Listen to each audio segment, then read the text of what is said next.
Manolotra anao Minitra GMJ. Minitra GMJ io. Manasanao ampifaliana sy ampitiavana anaraka ny Minitra ny GMJ. Inona ny GMJ a? Io zany ny atsotsika hoe andro maneran-tany ho an'ny tanora. Raha jerevana kely ny ara-tantara, tany Roma-tany io ny forona zany hoe i Papa Masinday John Paul faharoa no namorona azy tamin'ny taona 420 izany hoe tsy natao an'ny tanora malagasy ihany fa natao an'ny tanora maneran-tany ary tsy ho an'ny katolika ihany koa fa ho an'ny tanora rehetra. Iraisam-pirenena zany ny GMJ. Zany hoe misy ihany koa ny Amerikany afaka tenenana azy koa zany le hoe World Youth Day na WID.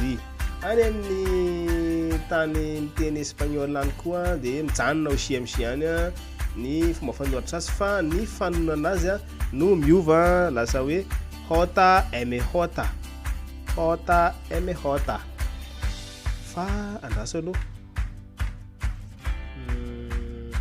ho anao inona ny GMJ na efa namonjy anao na efa naheno? GMJ dia fiombonana. Amiko ny GMJ ka atao amin'ny teny tokana dia fahasoavana. Ny GMJ zany amiko manokana dia fifampizarana. Raha ho anakandena atao hoe GMJ dia androan'ny tanora fifampizarana hafaliana.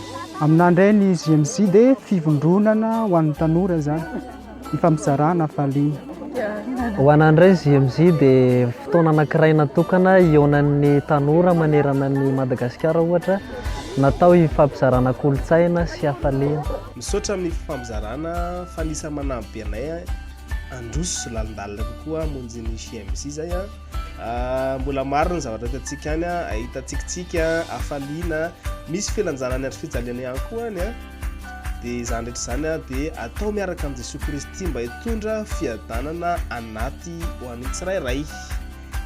Fa oka aloha mbola tsy nisoratra anarana dia izy moa misoratra anarana zany ny amin'ny paroasy ndao tsika soratra anarana resy ndao ry zavavy ndao ry zalahy fa raikitra ty dia GMJ amin'ny soratra anarana sisa dia aloha mba tsy miandry farany fa tena injana be dia tsy voaraha eo.